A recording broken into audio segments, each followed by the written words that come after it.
Hi, George Gillis here. And for the past nearly 20 years, I've been working with people to help them get past the unconscious blocks that are holding them back so they could do more with less effort, greater consistency. I wanted to just share a couple ideas that are on my mind because there's been a lot of videos posted. There's a lot of divisiveness in this country right now. And there's a lot of chaos between the protests and the mob scenes right on the heels of COVID-19. And it seems that everyone is throwing up opinions, but nobody's giving anybody any tools on what they can do for their own mind.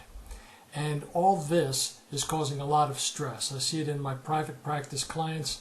I see it in my clients with Keller Williams through MAPS Transformational Coaching. So I thought I might share just a couple simple ideas to help you clear your mind and get focused on things that can keep you more calm, keep you more sane, and keep you more in line with what you want to do. There's really 4 questions that we can ask ourselves, and I've shared this with my clients and asked them to reflect on this in times of all this uncertainty. Question number 1, and I suggest, by the way, do this exercise in earnest. Get a couple pieces of paper and write the answers down. Question number 1, what can I not control? What is out of my control? What can't I control? There are a lot of things on that list. We cannot control the spread of the virus. We cannot control the politics, nationally, locally, or even internationally. We cannot control what's happening in the White House. We can't control Black Lives Matter. We can't control Donald Trump. Make a list of all these things that you cannot control. Identify them. And then question number 2, what can I control?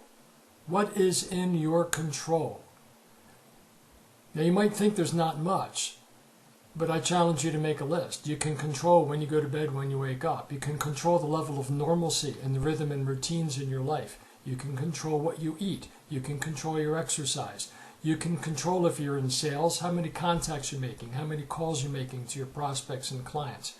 You can control, if you have a small business that's been affected by riots and COVID-19, what your strategy is to pivot. You can control your planning. You can control your strategy.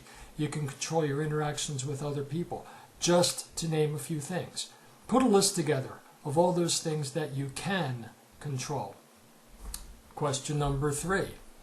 This is the one that might bug you a little bit, and the discomfort is good. What am I seeking to control that I cannot control?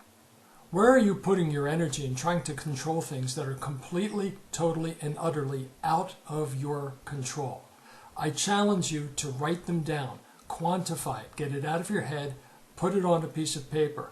This is going to require some introspection, and it's good for you to get it out of here and get it on paper. Because if you're thinking about 20 things that you can't control or that you're trying to control that you can't, and you think about those 20 things 20 times a day, the 20 has now become 400, and you're clearly into overwhelm. So quantify it, write it down. That's question number 3. Question number 4 is the one that'll really get to you. You ready? Here it is. What can I control that I am not controlling? What can you control that you are choosing to not control? What can you control that you're making excuses for not controlling? What actions can you take that you're making excuses for not taking? Get that list together. And that's the one that'll cause you some deep introspection. And by the way, if that last question is uncomfortable, that's good. Because growth, especially in times like this, is certainly going to be uncomfortable. But now you've got things quantified. And then, once you've identified those things that you can control, forget about the other 3 questions. Toss them. Throw them away. Focus on those things that you can control that you have not yet put your attention on. And then decide what is the one thing that when you get it under control will make everything else easier or unnecessary. Thank you, Gary Keller, and the One Thing book and philosophy for that question. Put that list together and ask yourself, what is the one thing that if I choose to control it now, or when I choose to control it now, that I haven't been controlling, will make things easier.